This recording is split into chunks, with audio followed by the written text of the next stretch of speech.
நேற்று நைட்டு வந்து நம்ம தார் வந்து செக் போஸ்ட்டில் பிடிச்சிட்டாங்க. என்னன்னா நம்ம டிரைவர் வந்து சீட் பெல்ட்டு போடல, அதுக்காக பிடிச்சிட்டாங்க. அப்போ செக் பண்ணும்போது என்ன சொன்னாங்கன்னா, இன்சூரன்ஸ் வந்து முடிஞ்சிருச்சுப்பா அப்படின்னு சொன்னார். இல்லை சார் லைவில் தான் இருக்குது, நான் செப்டம்பர் 17 தான் முடியுதுன்னு சொல்லிட்டு என் ஃபோனில் ஒரு பிடிஎஃப் எடுத்து காமிச்சேன். சரி ரைட் ஓகே, நான் ஒரு சீட் பெல்ட்டுக்கு மட்டும் ஃபைன் போட்டார்.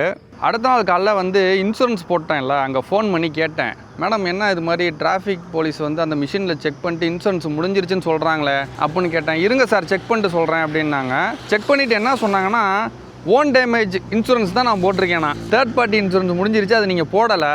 தேர்ட் பார்ட்டி போட்டால் மட்டும்தான் சார் வந்து வாகன ஆப்பில் அந்த போலீஸ் வச்சுருக்க மிஷினில் ஆர்டிஓவில் அப்டேட் ஆகும், இது அப்டேட் ஆகாது அப்படின்னாங்க. நான் உடனே என்ன கேட்டேன், இன்சூரன்ஸ் முடிகிறப்ப நீங்கள் தானே மேடம் ஃபோன் பண்ணி ரெனியூவல் வாங்கி அப்டேட் பண்ணுறீங்க அப்படின்னேன். சார் நீங்கள் வந்து வண்டி வாங்கினப்போ 3 வருஷத்துக்கு வந்து தேர்ட் பார்ட்டி இன்சூரன்ஸ் இருக்கும்.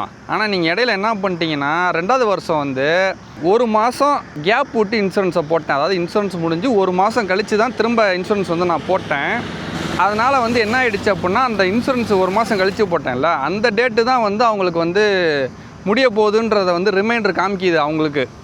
ஸோ அந்த தேர்ட் பார்ட்டி முடிஞ்சதை வந்து தனியாக தான் காட்டுமா, அதை என்னென்னா சேர்ந்து போட்டால் தான் ஒன்றா காட்டுமா. நான் தனியாக கேப் விட்டதுனால என்னாச்சுன்னா தேர்ட் பார்ட்டி எனக்கு அப்டேட் வரல சார், அதனால் நான் வந்து ஓன் டேமேஜ் மட்டும் தான் வந்து உங்களுக்கு வந்து போட்டிருக்கோம் அப்படின்னாங்க. நான் என்ன தெரியுமா நினச்சிட்டேன், பம்பர் டு பம்பர் இன்சூரன்ஸ் போடுங்கன்னு எப்போவுமே சொல்லுவேன். அதனாலே ஃபுல் இன்சூரன்ஸ்னு நினச்சிக்கிட்டு இருக்கேன் இவ்வளோ நாள்.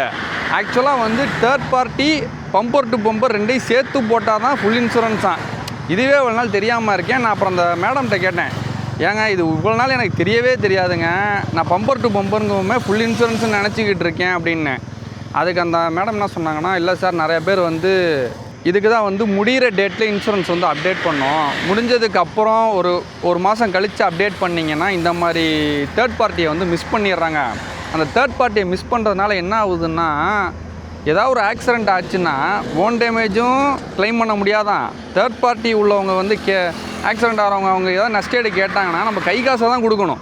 இதுவே ஒரு நாள் தெரியாமல் ஜீப்பை ஓட்டிகிட்டு இருந்திருக்கேன். சரி சார் உங்களுக்கு அடுத்த மாதம் 17 தான் ஓன் டேமேஜ் முடியுது, அதோடு சேர்த்து போட்டுக்கலாமா அப்படின்னாங்க. அதெல்லாம் வேண்டாம், நீங்கள் இப்போயே போடுங்கன்னு சொல்லி தேர்ட் பார்ட்டியை வந்து போட்டுட்டேன். நம்ம வண்டிக்கு தேர்ட் பார்ட்டி இன்சூரன்ஸ் வந்து 10,000 ரூபா வந்துருச்சு 1 வருஷத்துக்கு. இப்போ போட்டுட்டேன். நான் பண்ண தப்பை யாரும் பண்ணாதீங்க. என்னைய மாதிரி இந்த இன்சூரன்ஸை பற்றி தெரியாதவங்களுக்காக தான் நான் வந்து இதை வீடியோவில் சொல்கிறேன். இப்போ தேர்ட் பார்ட்டி போட்டுட்டேன். ஆனால் அந்த தேர்ட் பார்ட்டி தான் ரொம்ப முக்கியம் இன்சூரன்ஸில். ஏன்னா ஆப்போசிட்டில் உள்ளவங்க இடித்து நம்மள்ட்ட ஒரு 5 லட்சம் நஷ்டேடு கேட்டாங்கன்னா நம்ம கை காசு 5 லட்சம் கொடுக்க முடியலன்னா என்ன பண்ணுறது. அதனால் அது ரொம்ப இம்பார்ட்டன்ட்டு. அதோட சீரியஸ்னஸ் இப்போ தான் எனக்கே தெரியுது.